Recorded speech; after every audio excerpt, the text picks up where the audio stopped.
Hello बच्चों, good afternoon. Good afternoon ma'am. चलिए देखिए, इन लास्ट लेक्चर हमने क्या पढ़ा था। मैंने बोला था कि आपको वो चीज एक बार रिवाइज करनी है और कैमराज ऑन करिए। We have discussed about the successive ionization energies of different elements। हमने सोडियम की बात की थी और हमने मैग्नीशियम की बात की, और आपको एक नोट की फॉर्म में ये लिखवाया था कि अगर इलेक्ट्रॉनिक कॉन्फ़िगरेशन हमारे पास स्टेबल है और उस स्टेबल इलेक्ट्रॉनिक कॉन्फ़िगरेशन में से मुझे एक इलेक्ट्रॉन निकालना है, तो I have to give lots of energy to that atom, to that electron, क्योंकि उसको क्या अनस्टेबिलिटी उसमें आ जाएगी। तो ऐसा कोई भी एटम नहीं चाहता है कि ये स्टेबल से वो अनस्टेबल हो जाए। बट अगर आपके पास अनस्टेबल इलेक्ट्रॉनिक कॉन्फ़िगरेशन है, अगर आपका एटम जो है वो इलेक्ट्रॉन निकाल के क्या बन जाता है, आपके पास स्टेबल हो जाता है, तो हम उस चीज को प्रेफर करते हैं। और ऐसा ही एक एटम चाहता है कि उसको क्या होना है, स्टेबल होना है, तो in that case you have to give less amount of energy. तो हमने ये बोला था कि सोडियम जो है उसकी first ionization energy is very less as compare to the second ionization energy. और उसके बाद हमने मैग्नीशियम की बात की थी, और मैग्नीशियम में हमने ये बोला था कि जो सेकंड आयनाइजेशन एनर्जी है मैग्नीशियम की, दैट इज मोर और लेस, दैट इज लेस, है ना, ऐसा बोला था हमने। तो आई थिंक कि आपको वो चीज क्लियर हो गई होगी। आज हम नए टॉपिक पे चलेंगे, that is electron gain enthalpy.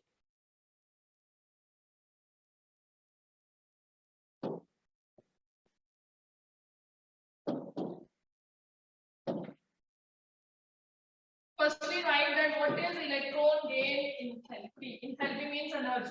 Electron gain energy बोल दीजिए, इलेक्ट्रॉन गेन एंथैल्पी बोल दीजिए, दोनों एक ही बात, ठीक है। तो कह रहा है कि अभी हमने जो पीछे बात की आयनाइजेशन एनर्जी की, उसमें हमने ये बात की कि हमने इलेक्ट्रॉन निकाला। जब हम इलेक्ट्रॉन निकालते हैं तो हमें उस इलेक्ट्रॉन को एनर्जी देनी पड़ती है, तब जाके वो इलेक्ट्रॉन निकलता है।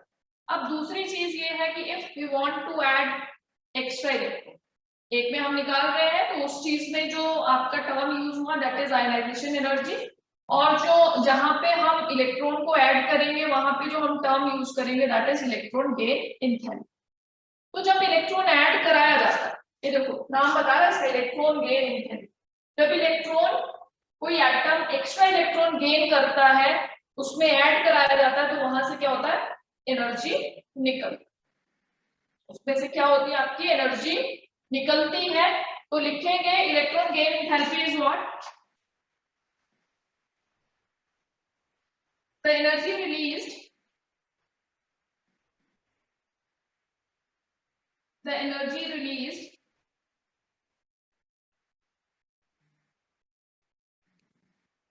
when electron is added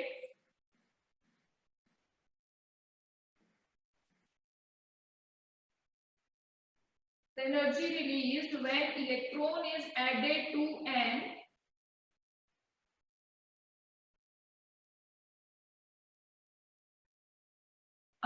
isolated gaseous atom।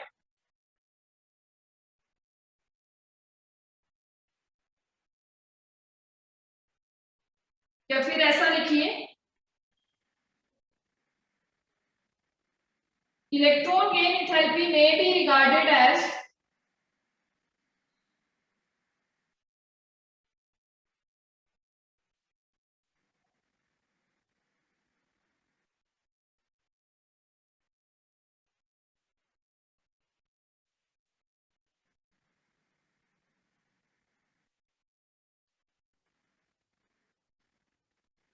regarded as enthalpy change when an electron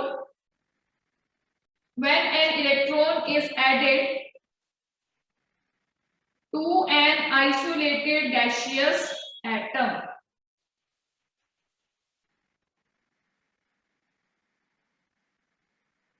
And it is also known as electron affinity।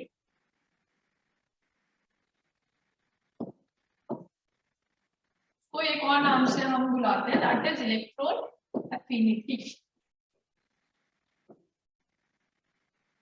अब हमारे पास क्या है, कि भाई हम इसका ट्रेंड देखेंगे, समझ आया ये चीज कि भाई electron gain enthalpy is what, suppose we have an atom, हमारे पास एक एटम है, सपोज ए है, उसमें हमने इलेक्ट्रॉन ऐड किया, क्लियर है, उसमें इलेक्ट्रॉन ऐड करने से अब आपके पास की क्या बन गया, एनाइन, क्या बन गया, ये एनाइन बन गया। पीछे वाले में हम क्या कर रहे थे, उसमें से इलेक्ट्रॉन निकाल रहे थे, और जो इलेक्ट्रॉन निकल रहा था आपके पास, उसके लिए आपको एनर्जी देनी पड़ी। बट ऐसा आपके पास यहाँ पे अगर आप बात करें इलेक्ट्रॉन गेन एंथैल्पी की, तो इलेक्ट्रॉन जब गेन होता है तो ये वाला जो प्रोसेस होता है, जरूरी नहीं कि इसमें एनर्जी आपके पास निकलती, कुछ प्रोसेसेस ऐसे भी होंगे जिनमें आपको एनर्जी प्रोवाइड करानी पड़ेगी, एंडोथर्मिक भी हो सकता है, एक्सोथर्मिक भी हो सकता है। Do you know that what is endothermic and exothermic reactions? Endothermic exothermic reaction clear है क्या होती है? Yes ma'am. क्या होती है, कौन बता रहा है भाई? वंशिका आप बोलो। Ma'am, in endothermic, we have to give energy or heat, and in exothermic, we gain or these reaction release the heat or energy. Any example, कोई देखा हो आपने एग्जांपल ऐसे? Any example of exothermic and endothermic reaction?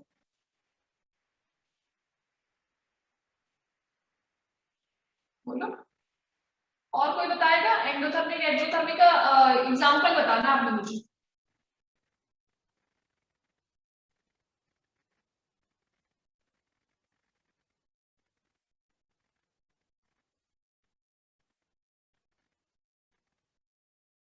कोई example endothermic और exothermic reaction?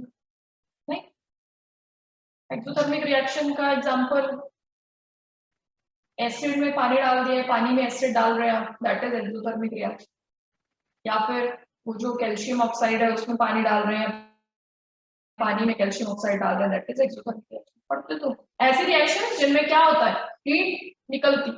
जब आप दो चीजों को मिक्स करते हैं, एटलीस्ट टू आपके पास रिएक्टेंट्स होते हैं, उनको आप मिक्स करते हो तो क्या होता है, हीट इवॉल्व होती है, हीट निकलती है, होता है ऐसा।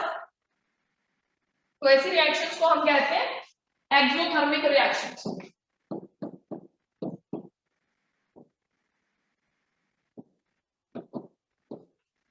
These are exothermic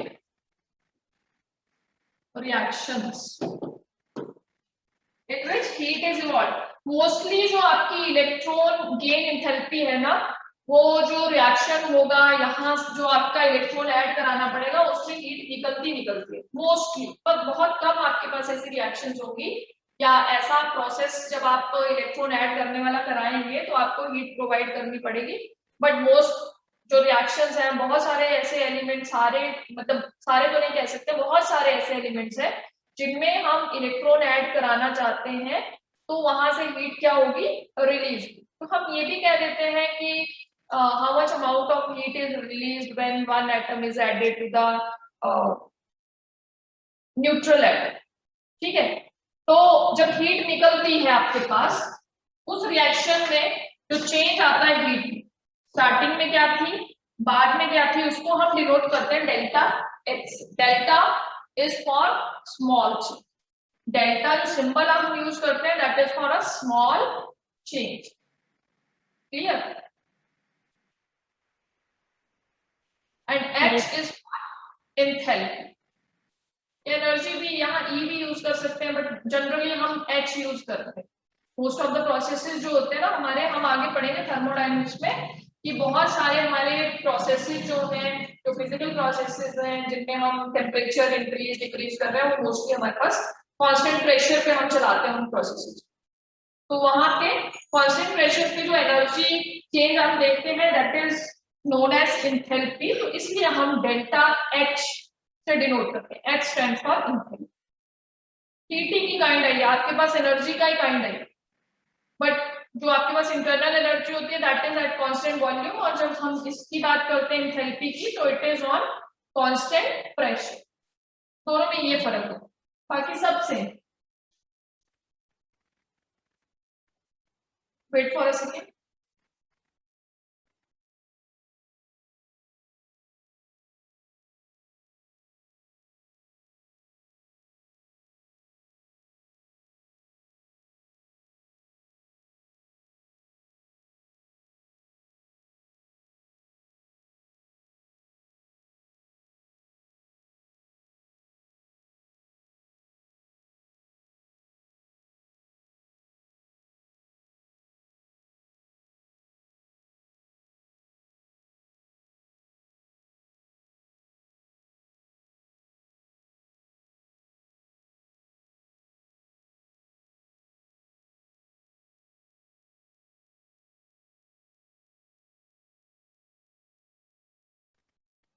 तो मोस्ट ऑफ द रिएक्शन हम कह रहे हैं एक्सोथर्मिक होती है। एक्सो मतलब एग्जिट हो रही है, आपका जो ये वाला वर्ड होता है thermal, that is related with temperature या हीट, है ना, क्लियर है।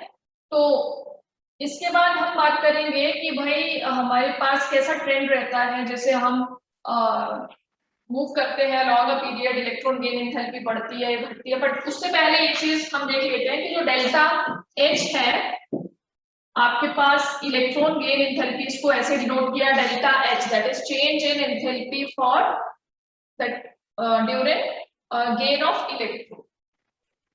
अगर आपके पास एक्सोथर्मिक रिएक्शन है तो जो आपके पास एनर्जी आती है, जो चेंज आता है, that is some negative value, कुछ नेगेटिव में आपके पास वो क्या आएगी, वैल्यू आएगी। अब नेगेटिव में क्यों आता है, ऐसा क्यों है कि भाई ये नेगेटिव में आपके पास एनर्जी आ रही, ये हम देखेंगे कि नेगेटिव में क्यों एनर्जी आ रही, देख लें, आ जाएगा समझ। कभी पढ़ा है क्लास 10th में, देखा है कभी कि डेल्टा एच का वैल्यू नेगेटिव, किसी ने बताया हो कि एक्सोथर्मिक रिएक्शन जो है उसमें जो चेंज आता है एनर्जी में वो नेगेटिव में वैल्यूज आती है हमारे, कभी देखी ऐसी रिएक्शंस पढ़ी नहीं जिसमें डेल्टा एच का वैल्यू दे रखा हो, जिसमें चेंज इन एनर्जी का वैल्यू दे रखा हो आपको, नहीं? हाँ या ना, जल्दी से बोलो। No. नहीं, चलो अभी ये भी देखेंगे हम कि भाई अगर हम कह रहे हैं कि हमारे पास एक्सोथर्मिक रिएक्शन है, उसमें जो हमारे पास चेंज आएगा एनर्जी में वो क्या आएगा, उसका वैल्यू हमारे पास नेगेटिव आएगा। चलो ये चीज समझेंगे अभी। और एंडोथर्मिक के लिए क्या होता है हमारे पास, तो आपके पास एंडोथर्मिक रिएक्शंस होती हैं, उन रिएक्शंस में जो डेल्टा एच का वैल्यू आता है वो आता है पॉजिटिव। ऐसा क्यों, ये पॉजिटिव और नेगेटिव है, मतलब कुछ वैल्यू आएगा, मान लीजिए 5 किलो जूल पर मोल आ गया तो वो नेगेटिव में, तो वो वैल्यू किस में होगा, नेगेटिव में होगा if the reaction is exothermic in nature. ये चीज हम अपना थर्मोडायनेमिक्स पे भी पढ़ेंगे, बट यहाँ पे यूज होगी तो हम यहीं पे पढ़ लेंगे उस चीज को कि ऐसा क्यों हमारे पास हो रहा है। सपोज हम बात कर रहे हैं सबसे पहले एक्सोथर्मिक रिएक्शन।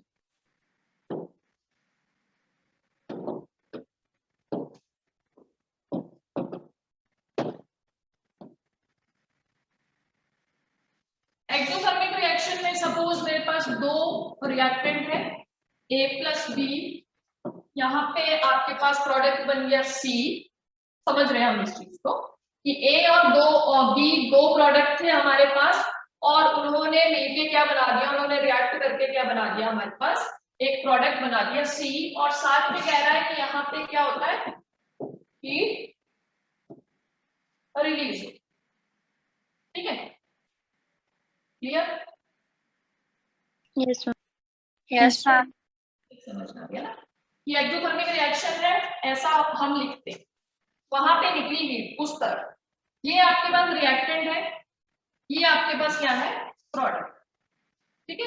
अब जो रिएक्टेंट है उसकी इंथैल्पी को हम डिनोट कर लेते हैं HR से, और इसकी इंथैल्पी को हम डिनोट कर लेते हैं HP, ठीक है। अब हम ये देखते हैं, हमने बोला कि जो A और B जब आपने रिएक्टेंट लिए थे तो उस रिएक्शन का कुछ टेम्परेचर होगा, रिएक्ट करने से पहले बन गया, आपके पास प्रोडक्ट बन गया, उसके बाद आपने टेम्परेचर नोट किया, आपके पास कुछ और टेम्परेचर है, तो कितना चेंज आया, जो आपका इनिशियल स्टेज था और जो आपको फाइनल मिला, जो A और B आपने कंटेनर में ले रखे थे दैट इज इनिशियल वन, और C जो है आपने अलग कंटेनर में, मतलब उसी कंटेनर में बनेगा, सॉरी, तो वो दैट इज फाइनल। आपने इनिशियल का टेम्परेचर भी नोट किया, इनिशियल की एनर्जी एंथैल्पी सब नोट किया, और फाइनल भी आपने देखा जब रिएक्शन कंप्लीट आपके पास हो, समझ गए। तो जब भी हम चेंज देखते हैं कि कितना चेंज, तो हम यही देखते हैं कि फाइनल और इनिशियल में कितना difference, what is the difference between final stage and initial stage value, clear? So that is the change, अब इस रिएक्शन के ड्यूरेशन में, पूरे के पूरे रिएक्शन के ड्यूरेशन में हमारे पास कितना एंथैल्पी में चेंज हुआ, that is delta H. Final हमारे पास एंथैल्पी ये है और इनिशियल हमारे पास ये थी। ठीक है, ये चीज समझ आई यहां तक?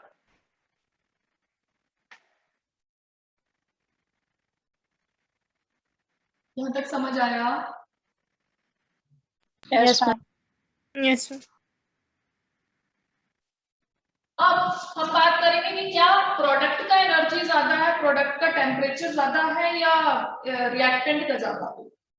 तो हम ये देख रहे हैं कि भाई इसका जितना भी टेम्परेचर था, जितना भी एनर्जी पे ये वर्क कर रहा था, उसमें से कुछ अमाउंट निकल गया, इधर निकल गया। अब हम सिर्फ इस पे फोकस कर रहे हैं कि प्रोडक्ट का एंथैल्पी कितना है। सपोज ये इन दोनों का मिला के हमारे पास सपोज करो 50 किलो जूल पर मोल था, यहाँ पे निकल गया हमारे पास सपोज 25 kg पर मोल। ये हीट की फॉर्म में एनर्जी जो होगी वो क्या होगी, निकल गई। हम यही कह रहे हैं कि exothermic reaction is what in which heat is evolved, energy is evolved. तो हमने बोला कि हमने जब रिएक्शन स्टार्ट किया तो रिएक्टेंट जो रिएक्शन मिक्सचर था उसका हमने टेम्परेचर देखा। इट इज सपोज किया है कि भाई इट इज 50 किलो जूल पर मोल। उसमें से in the form of heat कितना निकल गया, 25 निकल। क्लियर? इसके पास क्या बचा? जब भी आप केमिकल रिएक्शन कराते हैं ना, आपने पढ़ा होगा law of conservation of mass भी लगता है। हमने सिर्फ law of conservation of mass की बात की है। एंड आइंस्टीन के अकॉर्डिंग जो मास है वो एनर्जी से रिलेट करता है। ये वाला कॉन्सेप्ट पढ़ा नहीं, ये वाला रिलेशन पढ़ा ना आपने, एमसी स्क्वायर पढ़ा हुआ है, फिजिक्स में पढ़ते हैं, पढ़ा हुआ है कि एनर्जी जो डायरेक्टली रिलेट करती है मास से। कि अगर मास कंजर्व हो रहा है तो एनर्जी भी क्या होती है, कंजर्व होती है। मतलब रिएक्टेंट वाली साइड एनर्जी और प्रोडक्ट वाली साइड एनर्जी क्या होनी चाहिए, बराबर। क्लियर? Yes, ma'am. हमें लिखवाया जाता है कि energy is conserved and this. Energy conserve क्यों होती है? क्योंकि एनर्जी जो है वो डायरेक्टली रिलेट करती है मास के साथ। कितना मास होगा उतनी एनर्जी आपके पास क्या होगी, प्रोड्यूस होगी। Is it clear? तो अगर मास आपका कंजर्व हो रहा है तो एनर्जी कंजर्व होनी चाहिए, तो 50 इधर और दोनों को मिला के 50 उधर। क्लियर? Yes, sir. प्रोडक्ट का जो एंथैल्पी है वो 25 है, रिएक्टेंट का जो एंथैल्पी है वो 50 है। कौन सी रिएक्शन कर रहे हैं हम, एक्सोथर्मिक। कौन सी रिएक्शन पढ़ रहे हैं हम, एक्सोथर्मिक। और एक्सोथर्मिक रिएक्शन में आपको यहाँ पे ना, जब आप इसको डिटेल में पढ़ोगे तो आपको बोलेगा कि भाई मोस्ट ऑफ द रिएक्शंस या most of the elements when gain some electron are exothermic in nature and this. तो उसमें लिखा है कि भाई जो चेंज इन एंथैल्पी आता है दैट इज ऑलवेज नेगेटिव। उसका उसलिए कर रहे हैं हम ये इस चीज। अदरवाइज मुझे क्या था, मैंने लिखवा दिया आपको, आपने बस तो वही है, रट लिया, किताब में लिखा है, मैडम ने बोला चलो हम भी रट लेते। मतलब उसका क्या है, ये है। अब देखो जो डेल्टा एच है, अगर मैं ये वाली जो हमने एज्यूम करी हुई है वैल्यूज उन्हीं को पुट कर दूं तो मैं बोलूं ये 25 और ये 50, तो किसमें आया हमारे पास आंसर, माइनस में आया। हमारे पास आंसर जो आया वो किसमें आया, माइनस में आया। कि अगर एक्सोथर्मिक रिएक्शन हो रहा है तो इनिशियल और फाइनल स्टेज में रिएक्टेंट और प्रोडक्ट के एनर्जी में कुछ डिफरेंस होता है, क्योंकि कुछ एनर्जी जो है हीट की फॉर्म में वहां से निकल जाती है। Because exothermic reactions are what in which heat is evolved, हीट निकल रहा है उनमें से। क्लियर? तो हमारे पास delta H always be negative for what, exothermic reactions. और ऐसी ही रिएक्शंस जो है हमें चाहिए कि जिनमें ऐसा हो। रीजन उसका, अब उसका रीजन भी देते है ना, क्यों हम एक्सोथर्मिक रिएक्शंस हमें आगे आएगा थर्मोडायनेमिक्स में। आपको एक सेट ऑफ कंडीशंस आएगा कि अगर आपकी एक रिएक्शन स्पॉन्टेनियस और नॉन स्पॉन्टेनियस रिएक्शन सुना है आपने, देखो ना हमारे पास आगे भी आएंगी ये चीजें, तो आगे मैं इतना डिटेल में आपको नहीं बताऊंगी क्योंकि हम इनको यहीं पे कर रहे हैं। कहीं पढ़ा है आपने केमिस्ट्री में कि these reactions are spontaneous, these are non-spontaneous? Have you heard about such kind of reactions? Yes और नो?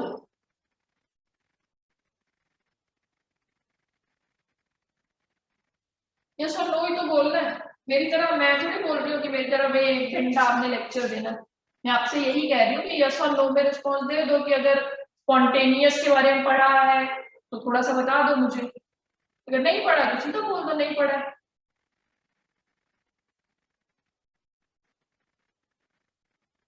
नहीं, कुछ नहीं बोलते, चलो फिर आ जाओ, देखो स्पॉन्टेनियस रिएक्शन क्या होता है।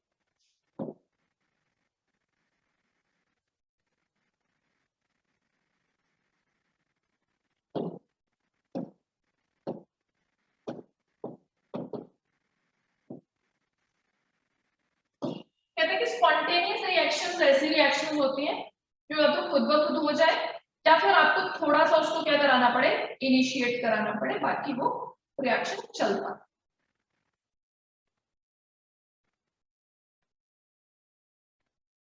जो रिएक्शंस खुद ब खुद हो जाती हैं, बहुत सारी रिएक्शन है जो खुद ब खुद हो जाती है। हमने 2 चीजें मिक्स की, जैसे आपके पास वही वाला रिएक्शन था जिसमें आप सोडियम क्लोराइड और सिल्वर नाइट्रेट शुरू में पढ़ा था हमने, वो law of conservation of mass. Mix करते हो एकदम से मिक्स हो जाते हैं, डोंट गिव एनी एनर्जी, और ऐसा कुछ नहीं करा आपने तो खुद ही इनिशिएट होगी। जब 2 चीजें आपने मिक्स की खुद ही होगी आपकी रिएक्शन। तो such kind of reaction are spontaneous reaction. या फिर समटाइम्स ऐसा होता है कि आपको इनिशिएट करने की जरूरत होती है, बाकी रिएक्शन अपना खुद ब खुद चलता है, राइट? कि जैसे मुझे लकड़ी जलानी है तो ऐसे रखे रखे तो नहीं वो जल जाएगी, बिल्कुल सूखी लकड़ी है या आपके पास कोल है, आपको वो क्या करना है, बर्न करना है, तो खुद ब खुद तो नहीं जलेगा, ये जल जाता है कोल। या फिर आप फ्यूल की बात करें, जैसे इसमें डाला हुआ आपने, मतलब आपके स्कूटी में डला है, आपके गाड़ी में डला हुआ है, तो खुद ब खुद चलने लग जाती गाड़ी। कभी सोचा है कि क्या उसका प्रिंसिपल रहता होगा? जब आप ऑन करते हैं उधर से चाबी लगाएंगे और क्या करेंगे, उसको स्टार्ट करेंगे, तो क्या तब जाके कहीं चलती है आपकी स्कूटी की, ऐसे रखे रखे चल पड़ती, दौड़ जाती। अगर रखे रखे दौड़ जाए तो that is spontaneous process. But फिर भी जब आप उसको एक बार ऑन कर देते हो चलती रहती है जब तक आप उस चाबी को घुमा के उसको बंद नहीं कर देते, होता है ऐसा। तो that reaction is also spontaneous. अब उसमें हुआ कि अंदर फ्यूल पड़ा है, फ्यूल जो है जब आप उसको सेल्फ स्टार्ट मारते हो या किक मारते हो तो क्या होता है, अंदर एक स्पार्क सा प्रोड्यूस होता है और अंदर कंबस्शन स्टार्ट हो जाता है। कंबस्शन से, उस फ्यूल के कंबस्शन से, चाहे वो पेट्रोल है, चाहे वो डीजल है, चाहे वो सीएनजी है, जो भी है, उसके कंबस्शन से आपकी जो मशीनरी है उसको क्या मिल रहा है, एनर्जी मिल रही है, वो दौड़ रही है। सोचा कभी ऐसा? नहीं, वो चलती है, वो मतलब कि भाई पेट्रोल खत्म हो गया, पेट्रोल डलवाओ और चल जाएगी, खुद ही चल जाएगी। मेहनत तो थोड़ी सी करनी पड़ती है ना, दबाना पड़ रहा है, स्विच दबाना पड़ रहा है, कुछ भी करना पड़ रहा है ना। तो those reactions are spontaneous reactions. अब हम बात करें कि कोल है हमारे पास, coal is also a fuel. रखा रखा तो नहीं जल जाएगा, थोड़ा सा इनिशिएट करना पड़ेगा, थोड़ा सा माचिस से आपको उसको बर्न करना पड़ेगा, फिर जलता रहेगा। तो that is a spontaneous process. तो इसी तरह से आपके पास जो केमिकल रिएक्शंस है वो भी मतलब आपके पास कैसी होनी चाहिए, स्पॉन्टेनियस होनी चाहिए। ऐसे नहीं कि बार बार जाके आपको देखना पड़े, जैसे सब्जी बनाते हैं बार बार जाके उसको क्या करना पड़ता है, हिलाना पड़ता है कि नीचे न लग जाए। That is not a spontaneous. ऐसे हम एक रिलेट कर रहे हैं स्पॉन्टेनिटी और नॉन स्पॉन्टेनिटी। क्लियर है? Yes, ma'am. Yes, ma'am. तो इन केमिस्ट्री की मोस्ट ऑफ द रिएक्शन भी स्पॉन्टेनियस होनी चाहिए, कुछ चलनी चाहिए। तो अभी जो हमने करा कि भाई ए और बी हमने मिक्स किया, खुद ब खुद हो गया रिएक्शन, उसमें से हीट निकला, ऐसा होगा। तो जो भी रिएक्शंस है वो स्पॉन्टेनियस होनी चाहिए। और स्पॉन्टेनियस रिएक्शन के लिए हमारे पास जो एक condition related to the enthalpy, वो क्या होनी चाहिए कि स्पॉन्टेनियस रिएक्शन के लिए जो डेल्टा एच है, जो चेंज इन एनर्जी है, वो क्या होना चाहिए, नेगेटिव होना चाहिए। ऐसा क्यों? हम टॉपिक हमने कुछ और शुरू किया, चले गए हम और गए हैं, बट ऐसा नहीं है कि ये आपको मतलब इसका कोई आपको बेनिफिट नहीं होगा, ये आपको मिलेंगे आगे टॉपिक्स, ठीक है। तो spontaneous reaction delta H should be negative. क्यों भाई नेगेटिव क्यों होना चाहिए? ये भी ऐसा लग रहा है जैसे कोरोना का भाई है कि भाई रिपोर्ट नेगेटिव आनी चाहिए, अदरवाइज मुश्किल है ना। तो डेल्टा एच नेगेटिव हमने बोला देखो कि इसका एनर्जी कम, उसका एनर्जी ज्यादा। ये आपके पास रिएक्टेंट, ये प्रोडक्ट, और हमने बोला कि इनका जो कॉरेस्पॉन्डिंग एनर्जी था वो ये था, और इसकी एनर्जी हम कह रहे हैं कम। कोई भी रिएक्शन जब आप कराते हैं और आपके पास प्रोडक्ट बनता है तो आप ये चाहते हैं ना कि प्रोडक्ट स्टेबल, चाहते हैं ऐसा कि कोई भी चीज बनाई हो ज्यादा से ज्यादा दिनों तक रहे हमारे पास। जैसे हम खाना ही बनाते हैं ना, हम ये सोचते हैं कि हमने सब्जी बनाई है ना, मतलब ऐसा सोच लेता है इंसान जिससे नहीं बनता है ना, वो सोचता है कि अब मैंने सुबह बनाई ना, दोपहर में भी यही चल जाए और रात में भी यही चल जाए। स्टेबिलिटी होनी चाहिए, अगर वो खराब होगी फिर क्या खाएगा दोपहर और शाम को। तो जो हमने बनाया है, जो हमारे पास फाइनल मिला है, वो कैसा होना चाहिए? स्टेबल। अब स्टेबिलिटी को एनर्जी से अगर हम रिलेट करें, if we relate stability with energy, तो कैसे रिलेट करेंगे? एनर्जी ज्यादा होगा तो स्टेबिलिटी होगी, कि एनर्जी कम होगा तो स्टेबिलिटी ज्यादा होगी? आपने सपोज आपकी स्टेबिलिटी की बात कर लेते हैं हम, कि आपने खाए हैं भाई 4 पराठे, आपको सुबह आते हैं ना, बहुत ज्यादा एक्टिव है, दौड़ रहे हैं इधर उधर उधर उधर उधर उधर उधर, है ना। तो धीरे धीरे क्या हुआ, वो एनर्जी यूज होती है, वो पराठों वाली जो एनर्जी थी, आपका किसी किसी काम में वो एनर्जी लग गया, और दोपहर तक आते आते अराउंड 12 और 1 o'clock क्या हो गया भाई, आपकी एनर्जी पूरी पूरी खत्म हो गई। फिर आपको रिसेस दिया जाता है, आप फिर से खाना खाते हो, फिर से एनर्जेटिक हो जाते हो, फिर शाम तक आते आते फिर से फिर घर जाते हो, फिर कुछ स्नैक्स देते हो, चाय पाय पीते हो, पता नहीं क्या पीते हैं ना। तो ऐसा होता है ना। तो जब एनर्जी कम हो गई और मैं आपको कुछ काम बोल दूं कि भाई आप ये करो, तो आपको लगेगा नहीं हम नहीं कर पाएंगे, मतलब आप में क्या आ गई है, आप इनएक्टिव हो गए, आप स्टेबल हो गए, right? Is it right? Yes, ma'am. तो कह रहा है कि जो प्रोडक्ट बनना चाहिए ना, वो स्टेबल होना चाहिए। स्टेबिलिटी और एनर्जी कैसे रिलेट करते हैं आपस में? इनवर्सली प्रोपोर्शनल है एक दूसरे के, कि एनर्जी कम तो स्टेबिलिटी ज्यादा, है ना। तो प्रोडक्ट की एनर्जी क्या होनी चाहिए? कम होनी चाहिए, जैसे हमें रिएक्शन चाहिए, जो हम रिएक्शन करवाते हैं, और जैसी रिएक्शन होनी चाहिए केमिस्ट्री में, उसमें एनर्जी जो है प्रोडक्ट की कम होनी चाहिए, राइट। तो यहाँ पे मुझे मिल रहा है वो चीज, एक्सोथर्मिक रिएक्शन में मुझे मिल रही है कि जो प्रोडक्ट है उसकी एनर्जी कम है, इससे रिएक्टेंट से। तो जब हमने इनका चेंज देखा था, जब हमने इनका क्या देखा था भाई, चेंज इन एनर्जी देखा था, तो यहाँ पे मुझे मिल रहा था कि भाई एनर्जी आपकी प्रोडक्ट की कम और रिएक्टेंट की ज्यादा, तो नेगेटिव में आया था हमारे पास आंसर। और हम ऐसा ही चाहते हैं कि प्रोडक्ट का एनर्जी कम रहे, प्रोडक्ट की स्टेबिलिटी ज्यादा रहे as compare to what, reactant. Clear?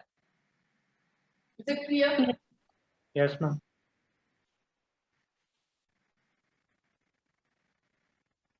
तो उस केस में जो डेल्टा एच आया, जैसा हमने चाहा उसके अकॉर्डिंगली जब हम चले, तो जब हमने डेल्टा एच देखा तो वो किस में मिला, हमें नेगेटिव में मिला। तभी हम कहते हैं कि हमें ऐसी ही ये वाला जो कंडीशन है ये फुलफिल करे आपका कोई रिएक्शन, तो उस रिएक्शन को हम क्या कहते हैं? Spontaneous reaction. और ऐसा ही रिएक्शन हमको चाहिए। क्लियर? Yes, ma'am.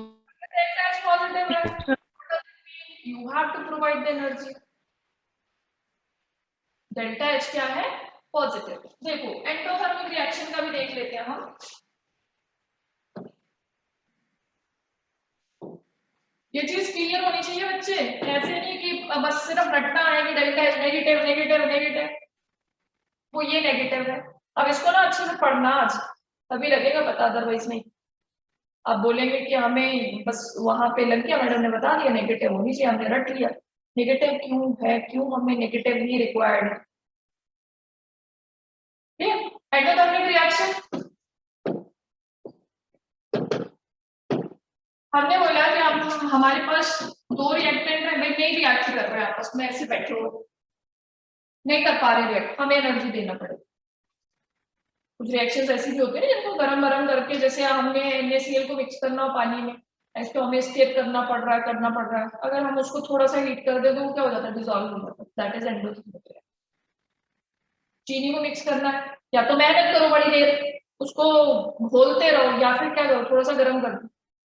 जब चाय बनाते हैं तब थोड़ी वो करते हो आप, स्टेप करते हो, चाय बनाते हो ना, पानी रख दिया, बॉईल हो रहा है, ऊपर से चीनी डाल दी, मिक्स हो जाती है एकदम से, होता है ऐसा।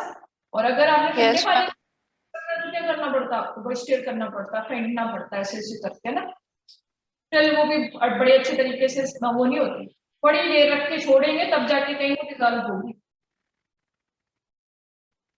Right? Yes, ma'am. Yes, ma'am. Yes, ma'am.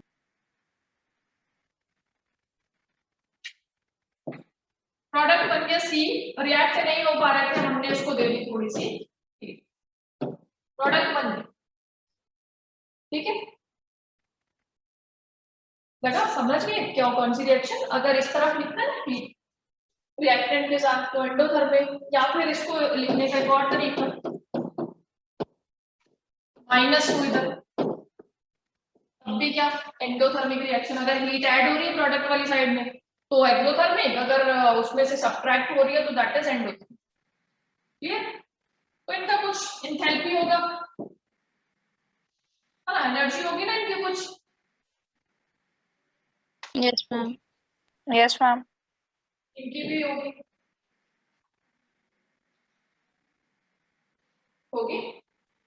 अब हम कह रहे हैं क्या करना है हमको, चेंज देखना कितना चेंज आया, delta H is what, final minus initial, कर दिया। अब मुझे